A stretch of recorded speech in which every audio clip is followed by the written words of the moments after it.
Ողջույն իմ շատ սիրելի հետևորդներ, այսօր իմ խոհանոցից ձեզ եմ փոխանցելու այս համեղ պեռաշկիների պատրաստման ընթացքը և մածնաբրդոշի պատրաստելու ձևը։ Սկզբից պատրաստենք մածնաբրդոշը։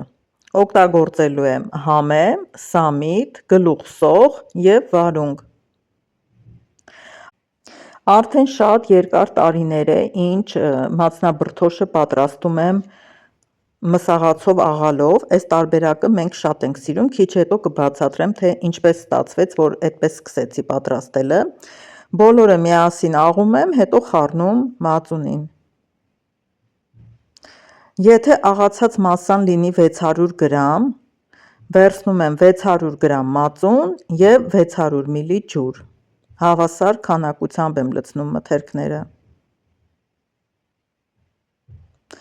Աղը ըստ ճաշակի, մենք մի քիչ աղի ենք սիրում, այստեղ շատ թույլ աղ եմ անում, ավելի ճիշտ աղը մի փոքր քիչ պատրաստում եմ, բայց ուտելուց նորից ավելացնում ենք։ Մածունը լավ հարում եմ, ավելացնում եմ աղացած վարունգը և մնացածը, ավելացնում եմ ջուրը։ 30 տարի առաջ ամուսնուս ատամը երբ ցավում էր, եկավ տուն, հետը վարունգ ու մածուն էր բերել ու ասեց ակրոշկայի ա ուզում,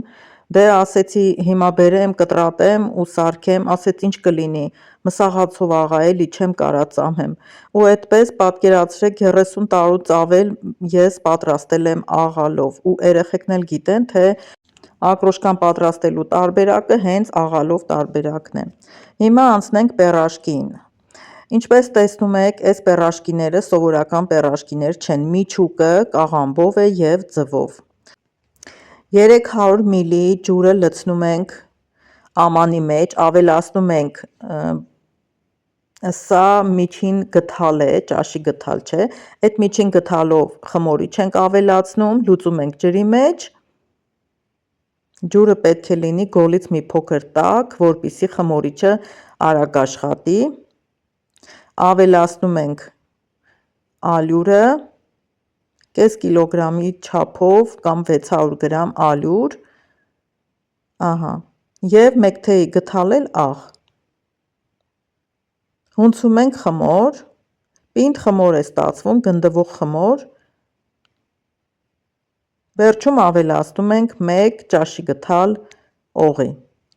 Ինչի համար օղին ավելացրեցի, որպեսզի պեռաշկիները թխելուց բուսայուղը խմորի մեջ շատ չքաշի, այսինքն շատ բուսայուղ չօգտագործենք։ Փոքր չափով արեցի հատուկ ձեր համար, որպեսզի տեսնեք ինչպես եմ պատրաստել խմորը, նրանով կպատրաստեմ կարտոֆիլով պեռաշկիները։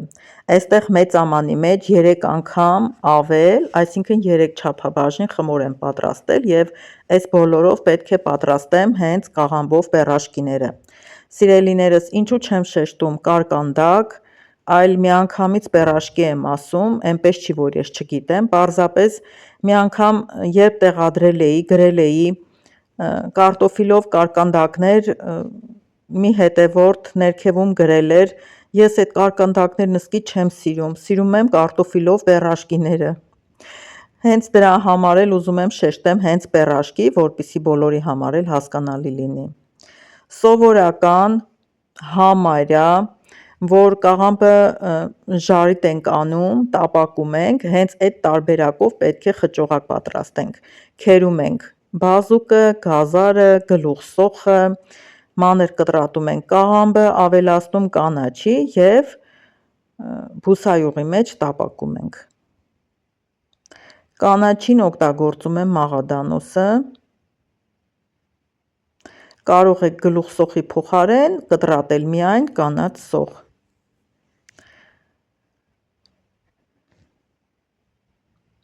Կաղամբը կտրատում ենք շատ բարակ շերտերով, այս շերտերն էլ նորից հետո մանրացնելու ենք, որպեսզի կարկանդակների մեջ ավելի եփելուց հետո նուրբ լինի, թե ուտելը, թե ձևավորելուց խմորին չվնասի, մի խոսքով պետք է մանր կտրատենք։ Օգտագործելու եմ 10-ից 12 ձու։ Հիմա ձվերն էլ կմաքրեմ, նոր կանցնենք կաղամբի տապակելուն։ Շատ հարմար է, երբ ձուն մանր կտրատում ենք, այլ ոչ թե քերում։ Մի անգամ ինձ ասեցին, ինչի ես այդպես էլ մանր կտրատում, կարող ես քերել, բայց քերած տարբերակով պերաշկիների մեջը խյուսանման է ստացվում և համեղ չի լինում և գեղեցիկ չի լինում միջուկը։ Դրա համար կտրատած տարբերակը շատ հարմար է, սա էլ շեշտում եմ, որպեսզի թեկուզ փորձեք պատրաստել, իմանաք նաև, դա էլ է կարևոր։ Սոխեռածանելուց հետո, կարմրեցնելուց հետո ավելացնում ենք գազարը, բազուկը և տապակում ենք։ Կիսով չափ պետք է մթերքը տապակված լինի, եփված լինի, որ ուտելուց նախ հում չլինի, երկրորդն էլ հեշտ լինի ուտելը։ Ավելացնում ենք կանաչին, մի լավ տակու վրա ենք անում և ավելացնում ենք սև պղպեղ, կարմիր պղպեղ ու աղը։